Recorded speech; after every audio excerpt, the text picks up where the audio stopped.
Good morning. अगला phylum देखेंगे अपन, phylum प्लेटेहेलमिन्थेस। कौन सा फाइलम है आपका? प्लेटेहेलमिन्थेस। प्लेटे का मतलब होगा, प्लेटे का हेलमिन्थेस में किसको रखते हैं? फ्लैट वॉर्म को। Flat warm. देखो जो प्लेटेहेलमिन्थेस फाइलम है उसमें किसको इंक्लूड किया गया? आपके फ्लैट वॉर्म्स। ठीक है, अब ये क्या होंगे? डोर्सली भी फ्लैट होंगे और वेंट्रली फ्लैट होंगे। जैसे ये प्लेटेहेलमिन्थेस का कोई एनिमल है, ठीक है, ऊपर वाला सरफेस कौन सा हो गया? डोर्सल सरफेस, और नीचे वाला कौन सा हो गया? वेंट्रल। ठीक है, तो जो प्लेटेहेलमिन्थेस में जो एनिमल होंगे वो डोर्सली, जैसे ऐसे समझ सकते हो आप, जैसे ये है तो ये डोर्सली भी फ्लैट होंगे और वेंट्रली भी फ्लैट होंगे, तो इसलिए इनको क्या बोलते हैं? फ्लैट वॉर्म्स भी बोलते हैं। ठीक है, इसके अलावा ये मोस्टली कैसे होते हैं? They are mostly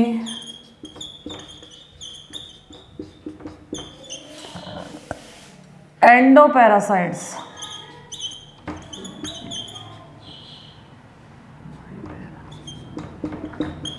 endoparasite. देखो पैरासाइट्स का मतलब वो होता है जो किसी दूसरे ऑर्गेनिज्म से क्या करते हैं? दूसरे ऑर्गेनिज्म पे सरवाइव करते हैं।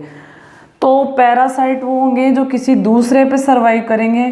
एंडो का मतलब होता है inside the body, inside the body. तो ये एनिमल क्या होंगे? किसी दूसरे एनिमल की बॉडी के ऊपर सरवाइव करेंगे। बहुत सारे एग्जाम्पल्स हैं जो अपन अभी देखेंगे। तो जो ये वाले एनिमल होते हैं ये कैसे होते हैं? एंडोपैरासाइट होंगे, दूसरे एनिमल की बॉडी पे सरवाइव करेंगे। ठीक है, अगला कैरेक्टर देखते हैं, bilateral symmetrical. Bilaterally symmetrical. Bilateral symmetrical का मतलब क्या होगा? ऑर्गेनिज्म को इक्वल इक्वल टू पार्ट्स में आप डिवाइड, एक पर्टिकुलर प्लेन से आप ऑर्गेनिज्म को दो इक्वल पार्ट में डिवाइड कर सकते हो, तो it is also called bilateral symmetrical. और सबसे इंपॉर्टेंट क्वेश्चन है, ये कैसे होते हैं? Acoelomate animal. Acoelomate. Acoelomate animal का मतलब होगा इनमें बॉडी कैविटी या सीलोम क्या होगी? आपकी एब्सेंट होगी। ठीक है, इसके अलावा कैसे होंगे? ट्रिप्लोब्लास्टिक।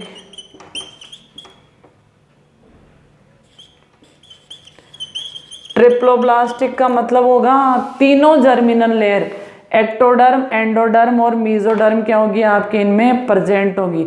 तीनों जर्मिनल लेयर प्रेजेंट होगी। तो ये कुछ करेक्टर थे, बाकी करेक्टर और देखते हैं अपन, और कौन कौन से करेक्टर्स इसके अंदर आएंगे वो सारे देखते हैं अपन। तो अपन ने कुछ बेसिक्स करेक्टर देखे। फ्लैट वॉर्म या प्लेटेहेलमिन्थेस के एनिमल कैसे होते हैं? बायलैटरली सिमेट्रिकल होंगे, ठीक है, सीलोमेट होंगे। इसके अलावा क्या होगा आपका? सॉरी, एसिलोमेट होंगे, सिमेट्री बायलैटरल देख ली। और कैसा होगा? Organ level of organisation. Organ level of organisation. Organ level of organisation का मीनिंग ये होता है कि इनकी बॉडी में सेल्स ने मिलकर टिश्यू बनाए और टिश्यू ने मिलकर क्या बना दिए? ऑर्गन। इनमें सिस्टम एब्सेंट होते हैं क्योंकि ये किसी दूसरे पर डिपेंड है, तो खाना खुद को डाइजेस्ट वगैरह करना, या उसकी बॉडी, जिसकी बॉडी पे ये डिपेंड है उसी से फूड है, या फिर अदर जो सब्सटेंसेस को चाहिए वो उसी से डायरेक्ट ले लेते हैं, तो इनको सिस्टम की रिक्वायरमेंट नहीं होती है। अब इनकी बॉडी में जो पैरासाइट होते हैं उनके अडेप्टेशन के लिए क्या प्रेजेंट होते हैं? Hooks and suckers. देखो जैसे ऐसे हुक्स होंगे, जैसे ये कोई एनिमल है तो इसकी बॉडी में ऐसे हुक्स प्रेजेंट होंगे ताकि वो पैरासाइट की बॉडी से क्या हो, जैसे ये आपके कोई पैरासाइट है बॉडी पे अटैच है तो यहाँ पे हुक्स प्रेजेंट होंगे ऐसे, ताकि उससे टाइटली चिपक जाए। और ज़्यादातर ये एलिमेंट्री कैनाल में ही मिलते हैं, स्मॉल इंटेस्टाइन में, ठीक है। सकर्स क्या होंगे, ऐसे सक करने वाले ऑर्गन होंगे, तो डाइजेशन में जैसे वो डाइजेस्ट फूड है उसको सक कर लेंगे, या इनको ब्लड लेना है तो वहाँ से सक कर लेंगे। तो ये पैरासिटिक अडेप्टेशन है जिसमें हुक्स और सकर्स प्रेजेंट होते हैं, ठीक है, न्यूट्रिशन के लिए। इसके अलावा एक इम्पॉर्टेंट क्वेश्चन, एक्सक्रीटरी ऑर्गन,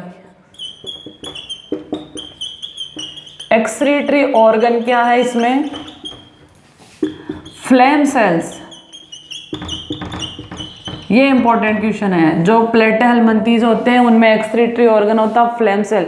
ऐसे छोटी छोटी सी ऐसे कुछ टेंटिकल लाइक सी स्ट्रक्चर्स होती हैं और ये आपस में हिलती रहती है और ऐसे लगता है जैसे फ्लेम, आग जल रखी हो। तो इनका एक्सक्रीटरी ऑर्गन क्या है आपका, फ्लेम सेल, जो ऑस्मो रेगुलेशन में और एक्सक्रेशन में हेल्प करता है। ऑस्मो रेगुलेशन का मतलब होगा बॉडी में अगर ज़्यादा मिनरल्स चले गए तो उनको रिलीज करके बैलेंस करना मिनरल्स को, तो ऑस्मो रेगुलेशन में और एक्सक्रीटरी ऑर्गन के फॉर्म में कौन है आपकी, फ्लेम सेल्स है। सेक्स सेपरेट नहीं होते, sex are not separate, sex separate नहीं होते। फर्टिलाइजेशन कैसा होगा, इंटरनल होगा, फर्टिलाइजेशन कैसा होगा आपका, इंटरनल। मतलब जो भी ऑर्गेनिज्म उसकी बॉडी के अंदर ही आपका फर्टिलाइजेशन होगा। डेवलपमेंट कैसा होगा, इनडायरेक्ट होगा, डेवलपमेंट इनडायरेक्ट, मतलब लार्वा स्टेज आर प्रेजेंट। जहाँ जहाँ इनडायरेक्ट डेवलपमेंट का वर्ड यूज आता है तो मतलब लार्वा प्रेजेंट होगा, ठीक है। अब इसके कुछ एग्जाम्पल देख लेते हैं, ठीक है, ये एग्जाम्पल भी इम्पॉर्टेंट है। जो फ्लैट वॉर्म है, प्लेटेहेलमिन्थेस है, उनमें एक एग्जाम्पल है वेरी वेरी इंपॉर्टेंट है जिसका नाम है प्लेनेरिया। प्लेनेरिया एग्जाम्पल में फर्स्ट है प्लेनेरिया। प्लेनेरिया देखो ऐसा दिखता है, प्लेनेरिया ऐसा ऑर्गेनिज्म होता है। अब इसमें सबसे ज्यादा रीजनरेशन की कैपेसिटी होती है, कौन सी, रीजनरेशन। रीजनरेशन का मतलब है जैसे मान लो आपने इसका कोई भी पार्ट कट कर दिया, ठीक है, कोई भी पार्ट आपने कट कर दिया तो हर कटे हुए पार्ट से वापस कंप्लीट प्लेनेरिया बन जाता। जैसे अपन ने देखा होगा छिपकली होती है, उसकी आपकी पूंछ कट जाती है, कुछ टाइम के बाद वापस आ जाती है। इसके अलावा सॉरी, इसके अलावा जो स्टार फिश है वो एनिमी से अपने आप को बचाने के लिए एक आर्म कट कर देती है, वो वापस आ जाती है। इसके अलावा जो ह्यूमन बींग्स हैं उनमें जो हेयर और नेल्स हैं, हेयर अपन कट करते रहते हैं, नेल्स अपन कट करते रहते हैं तो वापस आते हैं। तो रीजनरेशन का मतलब होता है कोई कटा हुआ ऑर्गन या कटे हुए पार्ट का वापस आ जाना। तो अगर आपने प्लेनेरिया के 3 4 5 टुकड़े कर दिए तो हर टुकड़े से नया प्लेनेरिया बन जाता है, ठीक है। इसके अलावा और एग्जाम्पल है इसमें टीनिया, दूसरा एग्जाम्पल, ये फर्स्ट एग्जाम्पल था, दूसरा नाम है टीनिया। इसको टैप वर्म भी बोलते हैं, टैप वर्म। अब देखो जो टीनिया है, टीनिया की अलग अलग स्पीसीज, अलग अलग जो ह्यूमन कम्युनिटी है उसमें डिजीज करती है। पहला है टीनिया सोलियम, पहला कौन सा है, जैसे मैं एक एग्जांपल लिख देती हूँ, टीनिया सोलियम।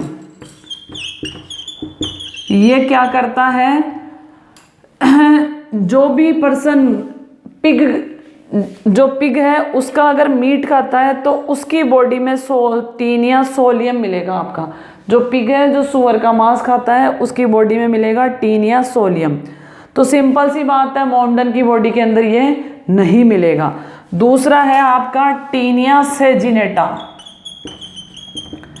सेजिनेटा,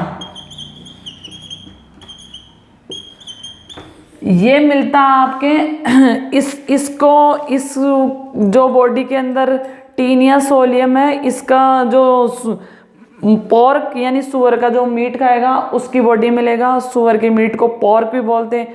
टीनिया जो सेजिनेटा है ये मिलेगा आपकी काऊ की बॉडी में, जो इन्फेक्टेड काऊ है उसकी बॉडी में मिलेगा।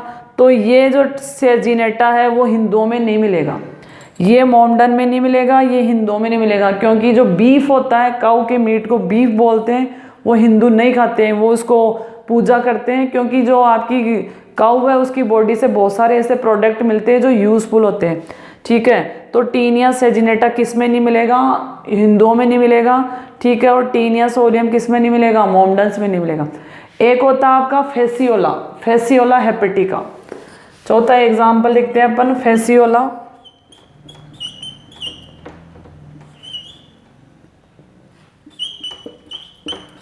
फेसियोला इसको बोलते हैं लीवर फ्लूक।